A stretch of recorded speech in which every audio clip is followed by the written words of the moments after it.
my friend, my brother,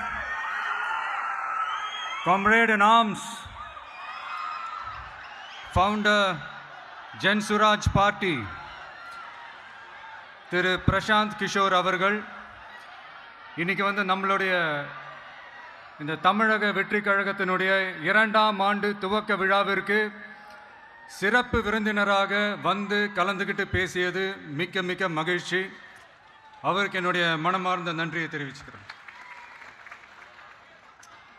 We are an emerging primary political force in Tamil Nadu politics with a firm commitment to create history in the upcoming 2026 assembly elections of Tamil Nadu, like 1967 and 1977 assembly elections of our state. Without compromising our party's ideological principles at any cost, I am here to collaborate and work with you towards upholding the secular and democratic ideals in TN and beyond. என் நெஞ்சில் குடியிருக்கும்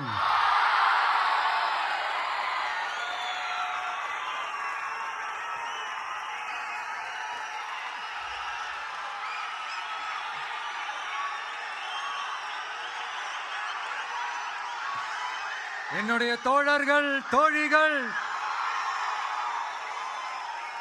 எல்லாருக்கும் என்னுடைய வணக்கம் வணக்கம் வணக்கம்.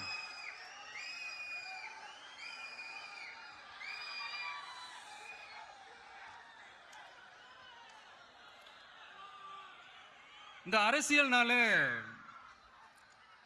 வேற level தான்ல.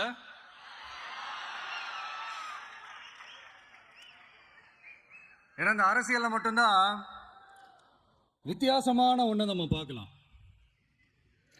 யார் யாரை எப்ப எதிர்ப்பாங்கன்னே நமக்கு தெரியாது. யார் யாரை எப்ப ஆதரிப்பாங்கன்னே நமக்கு தெரியாது. அதை கணிக்கவே முடியாது. அதனாலதான் இந்த அரசியல்ல மட்டும் முன்னாடிலாம் சொல்லி நம்ம கேள்விப்பட்டிருப்போம், நிரந்தர நண்பனும் நிரந்தர எதிரியும் இல்லைன்னு சொல்லுவாங்க. அரசியலுக்கு யார் வேணாலும் வரலாம், அது வந்து ஒரு ஜனநாயக உரிமைன்னு சொல்லுவாங்க. ஆனா மக்களுக்கு ரொம்ப ரொம்ப பிடிச்சி போன ஒருத்தன் அரசியலுக்கு வரான்னா அதை கண்டிப்பா நல்லவங்க எல்லாம் வரவேற்பாங்க. ஆனா ஒரு சில இந்த அதிகார இல்ல அது வேணாம், ஒரு சில பேருக்கு மட்டும் கொஞ்சம் எரிச்சல் வரத்தானே செய்யும். அது இருக்கும் தானே. என்னடா இவன் திடீர்னு ஒருத்தன் என்ட்ரி கொடுத்துட்டானே, இது வரைக்கும் நாம சொன்ன பொய்யெல்லாம் நம்பிக்கிட்டு மக்கள் நமக்கு ஓட்டு போட்டுக்கிட்டு இருந்தாங்களே, ஆனா இப்ப வந்து இவன் சொல்றதெல்லாம் பார்த்தா மக்கள் மனசுக்கு ரொம்ப நெருக்கமா வேற இருக்குது. அதுவே நமக்கு ஒரு பெரிய நெருக்கடியாகவும் இருக்குது. இவனை என்ன பண்ணலாம், என்ன செய்யலாம், எப்படி இவனை இது பண்ணலாம், க்ளோஸ் பண்ணலாம்.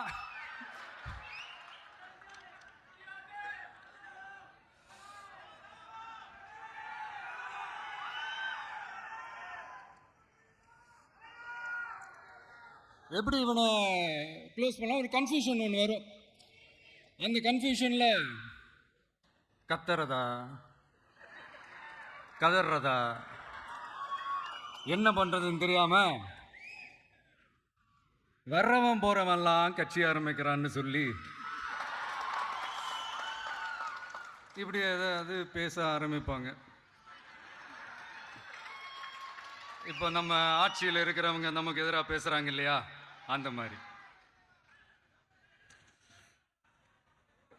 இப்படிப்பட்ட ஒரு அரசியல் காலத்தில் கொஞ்சம் கூட ஒரு பயம் இல்லாமல், ஒரு பதட்டம் இல்லாமல், வர்ற எதிர்ப்புகள் எல்லாத்தையும் சும்மா லெஃப்ட் ஹேண்டில் டீல் பண்ணிக்கிட்டு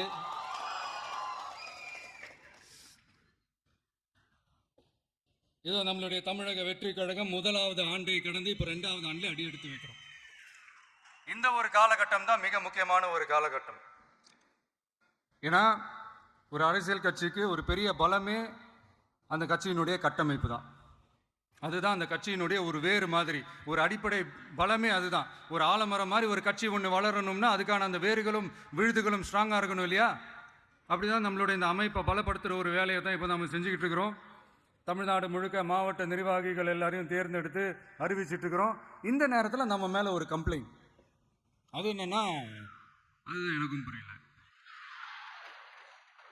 நம்மளுடைய மாவட்ட நிர்வாகிகள் எல்லாருமே வெறும் இளைஞர்களாகவே இருக்கிறாங்களாம். ஏன் இருந்தா என்ன?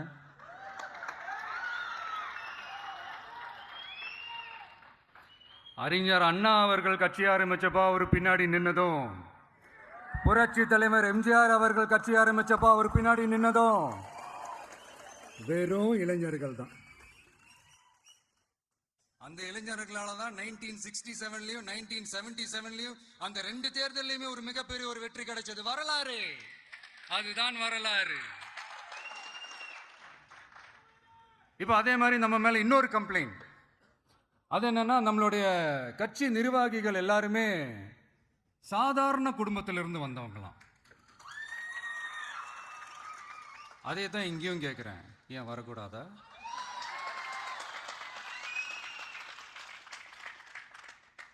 சாதாரண குடும்பத்திலிருந்து வந்தவங்க தான் பெருசு பெருசா சாதிச்சிருக்கிறாங்க.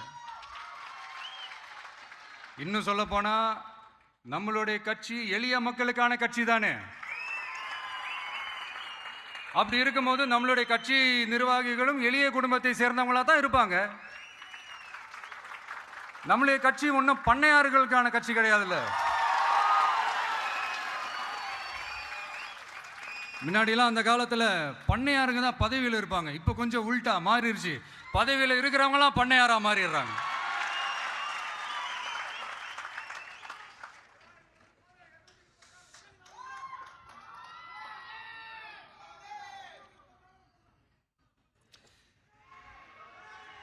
மக்களுடைய நலனை பற்றியோ, நாட்டோட நலனை பற்றியோ, வளர்ச்சிகளை பற்றியோ எதை பற்றியும் கவலைப்படாமல் பணம் பணம் பணம், எந்தெந்த வழிகளில் எந்தெந்த ரூட்லலாம். இப்படிப்பட்ட இந்த மைண்ட் செட் உள்ள இந்த பண்ணையார்களை அரசியலை விட்டே அகற்றுவது தான் நம்மளுடைய முதல் வேலை.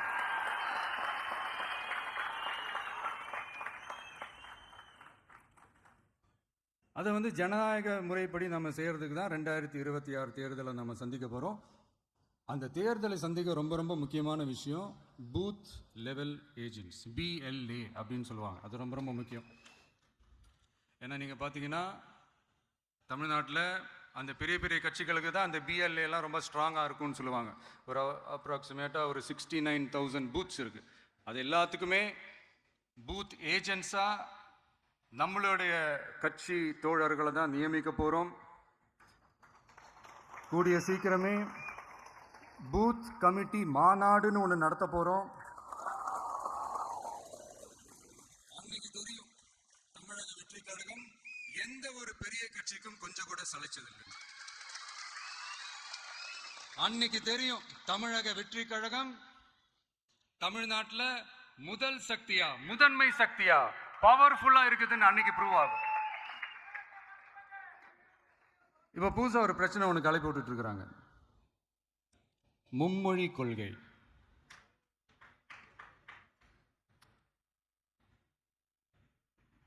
அதாவது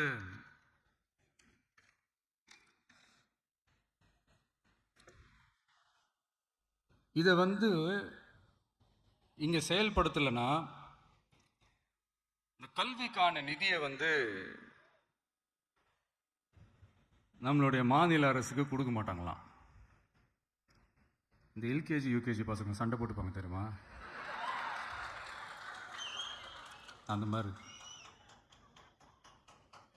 கொடுக்க வேண்டியது அவங்களோட கடமை, இங்க இவங்க வாங்க வேண்டியது இவங்களுடைய உரிமை. ஆனா இவங்க 2 பேரும் இங்க எவ்வளவு சீரியஸா ஒரு பிரச்சனை ஓடிட்டு இருக்கு. இவங்க 2 பேரும் அதாங்க நம்ம பாசிசமும் நம்ம பாயாசமும். அதான் நம்ம அரசியல் இனிமையும் கொள்கை இனிமையும் ரெண்டு பேரும் என்ன பண்றாங்கன்னா, ரெண்டு பேரும் பேசி வச்சுக்கிட்டு இந்த செட்டிங்லாம் பண்ணி வச்சுக்கிட்டு மாத்தி மாத்தி சோசியல் மீடியாவில் ஹேஷ்டாக் போட்டு விளையாட்டுருக்குறாங்க. இங்க என்ன நடந்துகிட்டு இருக்கு? அதாவது இவங்க ரெண்டு பேரும் அடிச்சுக்கிற மாதிரி அடிச்சுப்பாங்களாம். அதை வந்து நாங்கள் நம்பணுமா? மக்கள் நம்பணுமா? What bro, it's very wrong bro.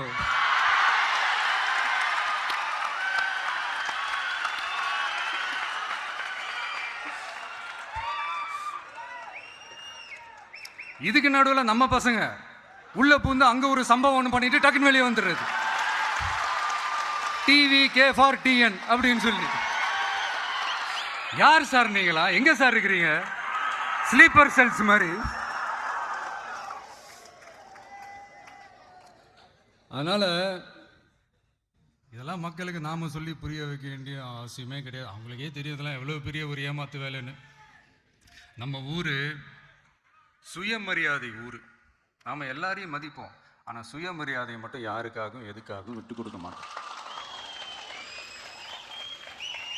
நாம எல்லா மொழிகளையும் மதிப்போம், அதுல மாற்றுக்கிறதே கிடையாது. தனிப்பட்ட முறையில் யார் வேணாலும் எந்த ஸ்கூல்ல வேணாலும் படிக்கலாங்க. உனக்கு எந்த மொழி வேணுமோ, எப்போ கற்றுக்கணுமோ, உனக்கு எப்போ தோணுதோ கற்றுக்கலாம். அதெல்லாம் அவங்கவுங்களுடைய தனிப்பட்ட ஒரு உரிமை. ஆனால் கூட்டாட்சி தத்துவத்தை மீறி மாநில தன்னாட்சி உரிமைக்கு எதிராக ஒரு மாநில அரசின் மொழி கொள்கையை, கல்விக் கொள்கையை கேள்விக்குறியாக்கி வேறு ஒரு மொழியை வலுக்கட்டாயமாக திணிச்சா, அதுவும் அரசியல் ரீதியாக திணிச்சா எப்படி ப்ரோ?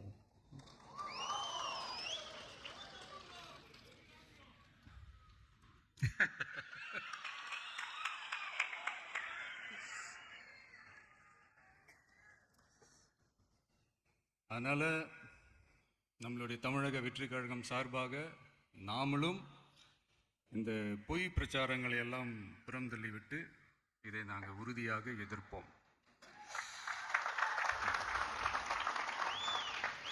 கான்ஃபிடண்டா இருங்க, நல்லதே நடக்கும், வெற்றி நிச்சயம். மீண்டும் சந்திக்கும் வரை நன்றி, வணக்கம்.